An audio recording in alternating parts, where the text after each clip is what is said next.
से मिले, बड़ी खुशी की बात है। और देश के अंदर अभी भी न्याय है, संविधान है, तो उसको मानना पड़ेगा। अगर संविधान नहीं होता, न्याय नहीं होता, अदालतें नहीं होती, तो शायद जिस तरह की सरकार केंद्र में चल रही है वो तो फांसी पे लटका देती। एक्सपीरियंस कैसा रहा इतने दिनों जेल में रहने का? कटु अनुभव काफी रहे। आप बीच में एक बार बाहर आए भी तो मेडिकल बाहर आए। देखिए, अनुभव तो जो है ना, ये पहले से पता था। अरविंद केजरीवाल के साथ जब स्टार्ट किया था ना, उन्होंने सबसे पहले कहा था, देखो इस देश की राजनीति को बदलने की हम लोग कोशिश कर रहे हैं, और जो भी इसको कोशिश करेगा तो उसको जेल तो जाना पड़ेगा ही। तो ये काफ़ी लगता था, पर कई बार ये भी लगता था कि यार ये सिर्फ हम बातें कर रहे हैं, ऐसा थोड़ा होता है। अब तो देश आज़ाद हो गया है, अब इतना वैमनस्य द्वेष इतना ज़्यादा नहीं होगा। पर पता नहीं था कि भी नेता लोग इतने मन में द्वेष भर के रखते हैं। देखो, देश के लिए सब भले करने के लिए आए हैं ना, सारे जितने भी लोग हैं, पार्टियां हैं, देश का अच्छा करना चाहती हैं। तो उसके अंदर तुम हमसे अच्छा काम कर लो भाई। अरविंद केजरीवाल अगर दिल्ली में अच्छा काम कर रहे हैं तो उनको रोकने की बजाय तुम उनसे अच्छा काम कर लो भाई। जो भी अरविंद केजरीवाल ने किया तुम कॉपी कर लो, पूरे देश में कर लो। कहना हम कुछ नहीं करेंगे, पर इसको करने भी नहीं देंगे। और सबसे बड़ा कारण क्या है कि भाई ये जेल जाने के बाद ये अनुभव हुआ कि भाई कई बार सोचा कि भाई मुझे जेल भेज दिया, अरविंद जी को जेल भेजा, मनीष जी को भेज दिया, संजय सिंह को भेजा, कितने तमाम हमारे नेताओं को जेल भेजा। भाई ऐसा क्या है आम आदमी पार्टी के अंदर कि आम आदमी पार्टी के लोगों को तोड़ना चाहते हैं, खत्म करना चाहते हैं। तो ये जो अनुभव है, जो सोचा वहां पे, तो ये निष्कर्ष ये निकला कि भाई इसका सिर्फ एक ही कारण है। इस देश में बहुत सारी पार्टियां बनी, पर वो इन जो सो कॉल्ड बहुत बड़ी बड़ी पार्टियां का कुछ बिगाड़ नहीं पाई। राजनीति जैसे चल रही थी वैसी चल रही है। तो उस तरह की चलती रहे तो कोई दिक्कत नहीं। Aam Aadmi Party, Arvind Kejriwal election politics में आए, इनको कोई फर्क नहीं पड़ता, पर इनके जैसे नहीं बने इसलिए फर्क पड़ता है। तो उन्होंने पूरी की पूरी जान इस बात पे लगाई कि अरविंद केजरीवाल को तोड़ दें, इस पार्टी को खत्म कर दें, किसी की तरीके से इसको खत्म किया जाए। हम सबको अरेस्ट इसलिए किया गया कि एजुकेटेड, पढ़े लिखे लोग जो देश के लिए कुछ करना चाहते हैं वो आगे ना आए, उनको डराने के लिए किया।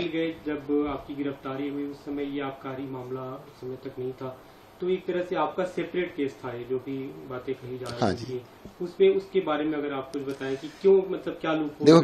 देखो केस के बारे में तो जब खुलेगा ना सब पता लगेगा। भाई मैं अकेला एक ऐसा आदमी हूँ जिसने इलेक्शन लड़ने से पहले, मुझे टिकट मिला था 21 जुलाई 2013 में।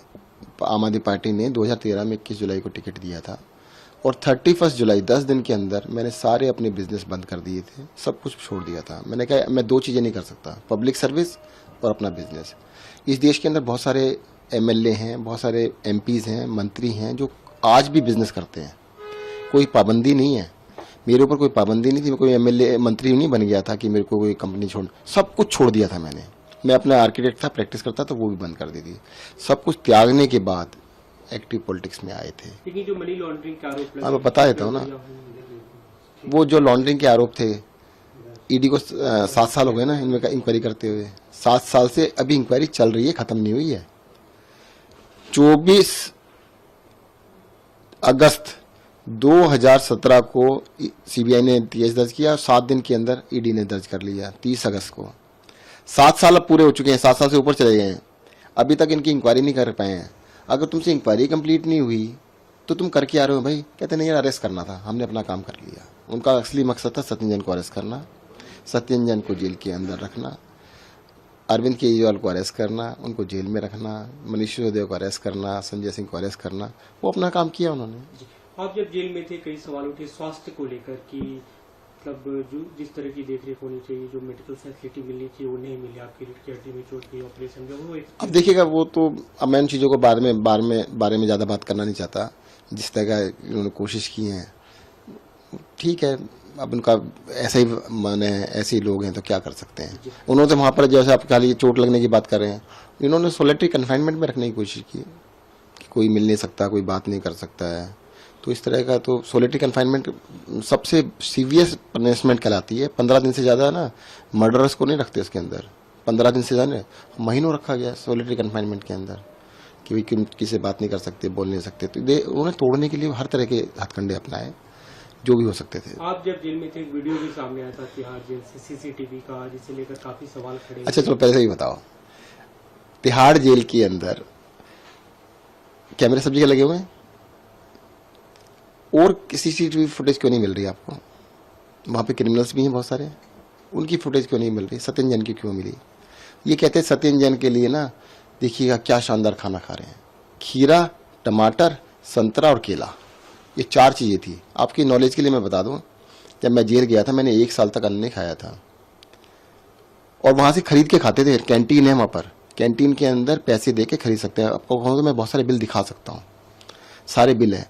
कहते सत्येंद्र ने पानी पिया, अरे भाई साहब खरीद के पिया, बिस्लरी का पानी वहाँ मिलता है सबके लिए, मेरे लिए अलग से नहीं है।